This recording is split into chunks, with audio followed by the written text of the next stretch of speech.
আসসালামু আলাইকুম। MS engineering learning চ্যানেলের পক্ষ থেকে সকলকে জানাই আন্তরিক সালাম ও শুভেচ্ছা। আশা করি প্রত্যেকে ভালো আছেন। আমাদের আজকের video fundamental of electric circuit বইয়ের ডিসি সার্কিটের এক্সাম্পল 4.2। আজকে আমরা ম্যাথটি সমাধান করব। তো চলুন দেখে নিই আমরা ম্যাথটি কীভাবে সহজেই সমাধান করতে পারি। তো ম্যাথটিতে বলছে assume I not equals to 1 ampere, অর্থাৎ এই যে আই নট কারেন্ট, এখানে প্রত্যেক ব্রাঞ্চের কারেন্ট ধরে নিয়েছে, অর্থাৎ অলরেডি দেওয়া আছে I0, I1, I2, I3, I4। তো আমাদের এক্ষেত্রে সুবিধা হলো আমাদের আর আলাদাভাবে ধরে নেওয়ার প্রয়োজন নেই। তো আমাদের এই যে I0 কারেন্টের মানটা 1 অ্যাম্পিয়ার দেওয়া আছে। And use linearity to find the actual value of I0 in the circuit, অর্থাৎ এই যে I0 কারেন্টের মান, এটা নিয়ে আমাদেরকে ক্যালকুলেশন করতে হবে এবং পরবর্তীতে অর্থাৎ ক্যালকুলেশন করা শেষ হয়ে গেলে আমাদের লিনিয়ারিটি কল্পনা করে আমাদের এই I0 কারেন্টের অ্যাকচুয়াল মানটা বের করতে হবে। তো ভাষাগুলো একটু জটিল মনে হচ্ছে, তো আমরা আগাতে থাকি, ক্যালকুলেশন করতে থাকি, তারপরে তাহলে আমাদের ম্যাথটা সুবিধা হয়ে যাবে, অর্থাৎ সহজ হয়ে যাবে। তো আমাদের এখানে I0 কারেন্টের মানটা দেওয়া আছে 1 অ্যাম্পিয়ার। তো আমরা এখন 1 অ্যাম্পিয়ার ধরে আমরা ক্যালকুলেশন করতে থাকি। তো আমরা এখানে যদি লিখি given I0 equals to 1 ampere, অর্থাৎ আমাদের এই যে শাখার ব্রাঞ্চ কারেন্ট, তো এই ব্রাঞ্চ কারেন্টটা 1 অ্যাম্পিয়ার দেওয়া আছে। তো আমরা তাহলে যদি আমরা এই যে ব্রাঞ্চটা অর্থাৎ এই ব্রাঞ্চের টোটাল ভোল্টেজটা যদি আমরা V0 ধরি, এবং এখানে আমরা দেখতে পাচ্ছি 3 এবং 5 এই রেজিস্টার দুটো সিরিজে সংযুক্ত আছে। তো আমরা V0 ভোল্টেজ ধরবো না, যেহেতু সিরিজে সংযুক্ত আছে এবং এখানে আমাদের এই পয়েন্টের ভোল্টেজ V1 দেওয়া আছে। তো সুতরাং আমরা এই টোটাল ব্রাঞ্চের ভোল্টেজটা আমরা V1 ধরতে পারি। তো আমরা এখন তাহলে কি লিখতে পারি, যেহেতু সিরিজে সংযুক্ত আছে উভয় রেজিস্টরের মধ্য দিয়ে I0 কারেন্টই প্রবাহিত হচ্ছে বা প্রবাহিত হবে, সুতরাং আমরা লিখতে পারি V1 equals to I0 into এই রেজিস্টার দুটো যোগফল, অর্থাৎ 3 প্লাস 5। তো এখানে I0 এর মান 1 ampere, 1 into 8 equals to 8 volt. অর্থাৎ আমরা এই যে V0 এর ভোল্টেজের মানটা পেলাম, অর্থাৎ এই যে ব্রাঞ্চটা, এই ব্রাঞ্চের আমরা ভোল্টেজের মানটা পেলাম। এখন আবার যদি আমরা লক্ষ্য করি, তো এই ব্রাঞ্চ এবং এই যে ব্রাঞ্চ অর্থাৎ এই যে 4 ওহম, তার সাথে 4 ওহমের যে ব্রাঞ্চ, এই ব্রাঞ্চের সাথে এই টোটাল এই ব্রাঞ্চটা প্যারালালে রয়েছে। তো আমরা জানি প্যারালালে ভোল্টেজ সমান থাকে, সুতরাং আমরা ধরতে পারি এই 4 ওহমের আড়াআড়ি ভোল্টেজও কিন্তু এই যে 8 ভোল্ট। তাহলে আমরা এখানে এই ব্রাঞ্চের ভোল্টেজ জানি, রেজিস্টর জানি, তাহলে কারেন্টও সহজে বের করতে পারবো ওহমস ল অ্যাপ্লাই করে। তাহলে আমরা এখানে কি লিখতে পারি, I1 equals to V1 divided by রেজিস্টরের মানটা কত 4 ইকুয়ালস টু এখানে ভোল্টেজ কত 8, রেজিস্টর 4 ইকুয়ালস টু 2 অ্যাম্পিয়ার। তো আমরা কি পেলাম, আমরা এখানে এই যে ব্রাঞ্চ কারেন্টটা পেলাম এবং এই ব্রাঞ্চের কারেন্ট অলরেডি আমরা জানি I0। এখন যদি আমরা লক্ষ্য করি তাহলে এই ব্রাঞ্চের কারেন্ট I2, এখন এই কারেন্টটা I2 কারেন্টটা I1 এবং I0 এ ভাগ হয়ে গেছে। তাহলে যেহেতু আমরা I0 এর মান জানি, I1 এর মান পেয়ে গেলাম, তাহলে এই কারেন্ট দুইটা যদি যোগ করি, অর্থাৎ আমরা সহজ ভাষায় বলি আমরা এই V1 পয়েন্টে KCL অ্যাপ্লাই করব। তো আমরা এখন লিখি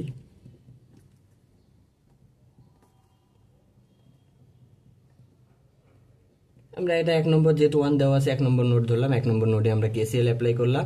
তো এখানে আগত কারেন্ট অর্থাৎ I2 কারেন্টটা প্রবেশ করছে, I2 equals to current I1 এবং I0 বের হয়ে যাচ্ছে। তো আমরা এখানে লিখতে পারি I1 প্লাস I0।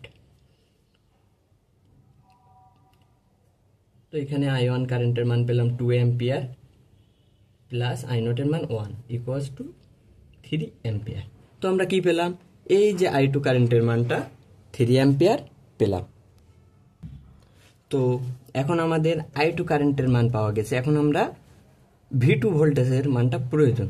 তো এখন V2 ভোল্টেজটা কিভাবে পেতে পারি, আমরা যদি একটু ভালোভাবে লক্ষ্য করি, এই যে V2 পয়েন্টের ভোল্টেজ, এই পয়েন্টের ভোল্টেজ হচ্ছে এই যে রেজিস্টরের আড়াআড়ি ভোল্টেজ এবং এই তো আবারও বলতেছি, আমরা যদি এই ভি টু পয়েন্টের দিকে লক্ষ্য করি, ভি টু পয়েন্টের ভোল্টেজ কিন্তু এই যে 2 ওহম রেজিস্টরের যে ভোল্টেজ, এই ভোল্টেজ এবং এই ভি1 ভোল্টেজ, এই ভোল্টেজের যোগফল, কারণ ভি টু ভোল্টেজটা এই দুই ভাগে ভাগ হয়ে যাচ্ছে। তো আমরা যদি এই 2 ওহমের আড়াআড়ি ভোল্টেজটা এবং এই ভি1 ভোল্টেজটা অলরেডি পেয়েছি, যদি আমরা এই ভোল্টেজটার এবং এই যে ভি1 ভোল্টেজ দুইটা যোগ করি, তাহলে কিন্তু আমরা ভি টু ভোল্টেজের মানটা পেয়ে যাব। তো আমরা এখানে লিখি নাও ভি টু ইকুয়ালস টু, এখানে 2 ওহমের আড়াআড়ি ভোল্টেজ কি, 2 ইন্টু 2 ওহমের যে কারেন্ট 2i2 প্লাস ভি1। তো আমরা এখানে 2i2 মান পেলাম 3 অ্যাম্পিয়ার এবং ভি1 এর মান পেলাম 8 ভোল্ট। তো আমরা ভি2 মান পেলাম কত, তাহলে 14 ভোল্ট। তো আমরা ভি2 মান পেয়ে গেলাম। এখন আমাদের কি করতে হবে, যেহেতু আমরা এই পয়েন্টের ভোল্টেজ জানি, তো আমরা একইভাবে ওহমস ল অ্যাপ্লাই করে এই যে ব্রাঞ্চের কারেন্ট অর্থাৎ এই i3 কারেন্টের মানটা বের করতে পারবো। তো আমরা i3 কারেন্টের মান বের করলাম। নাও i3 ইকুয়ালস টু কি লিখবো, তাহলে v2 ডিভাইডেড বাই 7, 2 অ্যাম্পিয়ার। তো আমরা i3 কারেন্টের মানও পেলাম। তো এখন আবারও যদি আমরা এই পয়েন্টে অর্থাৎ এই যে নোডে 2 নম্বর নোড, এটা আমরা এই 2 নম্বর নোডে যদি কেসিএল অ্যাপ্লাই করি, অ্যাপ্লাই কেসিএল অ্যাট নোড 2, তো আমরা এখন 2 নম্বর নোডে কেসিএল অ্যাপ্লাই করব। তো এখানে আগত কারেন্ট কোনটা, i4 ইকুয়ালস টু কি হবে, i3 প্লাস i2, জাস্ট এই দুইটা যোগফল, যেহেতু আমরা শুধুমাত্র এখানে কেসিএল অ্যাপ্লাই করলাম। তো এখানে i3 কারেন্টের মান আমরা জানি 2 অ্যাম্পিয়ার, i2 কারেন্টের মান জানি কত, 3 অ্যাম্পিয়ার, তাহলে i4 এর মান হচ্ছে 5 অ্যাম্পিয়ার। এখন তাহলে i4, এখন এটা দেখি i4টাই হচ্ছে আমাদের এই যে is যে ভোল্টেজ সোর্স আছে, সেই সোর্সের মানটাই হতো is। তাহলে আমরা এখানে কি লিখতে পারি, is equals to i4 equals to 5 ampere. এখন এটাই হচ্ছে মেইন কাহিনীটা হচ্ছে আমাদের এখানে is এর মান 5 অ্যাম্পিয়ার হওয়ার কথা, কিন্তু আমাদের এখানে সোর্সের মান দেওয়া আছে 15 অ্যাম্পিয়ার। তাহলে আমাদের ম্যাথটা কিন্তু হলো না। কেন হলো না, কারণ আমাদের এখানে আই নটের মানটা 1 অ্যাম্পিয়ার ধরে নিছি, অর্থাৎ আই নটের মানটা এখানে 1 অ্যাম্পিয়ার দেওয়া আছে। তো আমরা যদি আই নটের মান 1 অ্যাম্পিয়ার নিয়ে কাজ করি, তাহলে আমাদের আইএস এর মানটা 15 আসবে।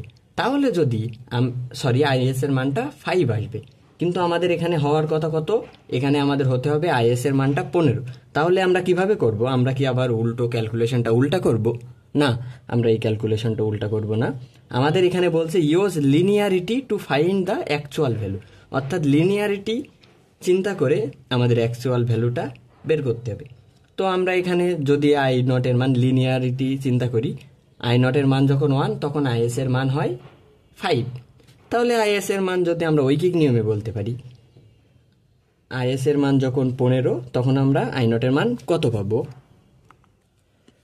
তো লিনিয়ারিটি চিন্তা করে আমরা আই নটের মান যখন 1 তখন আইএস এর মান পেলাম 5। তাহলে একইভাবে যখন আইএস এর মান 15 হবে তখন আই নটের মান হবে 3।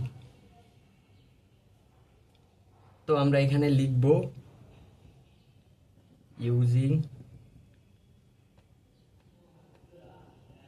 Using linearity I not equals to 3 ampere.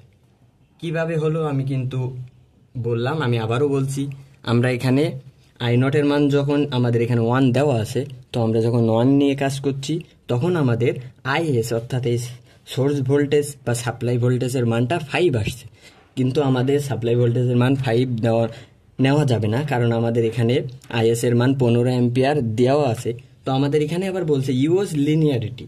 যদি আমাদের এই কথাটা না বলতো তাহলে আমরা আবারও উল্টাভাবে সবগুলো বের করতাম। তো যেহেতু লিনিয়ারিটি বলছে, সেহেতু আমরা ঐকিক নিয়মে সমাধান করতে পারি। সেটা হচ্ছে আই নটের মান যখন 1 তখন আমাদের আইএস এর মান হয় 5। তাহলে উল্টাভাবে আমরা বলতে পারি, তাহলে যখন আইএস এর মান 15 তখন আই নটের মান হবে 3 অ্যাম্পিয়ার। এটাই এখানে করা হয়েছে। আশা করি ম্যাথটি সকলে বুঝতে পারছেন। ম্যাথটি সহজ, যদিও একটি ম্যাথটি সমাধান করতে একটু টাইম বেশি লাগছে। এরপরেও যদি কারো কোথাও বুঝতে অসুবিধা থাকে অবশ্যই কমেন্ট করবেন। ধন্যবাদ সবাইকে।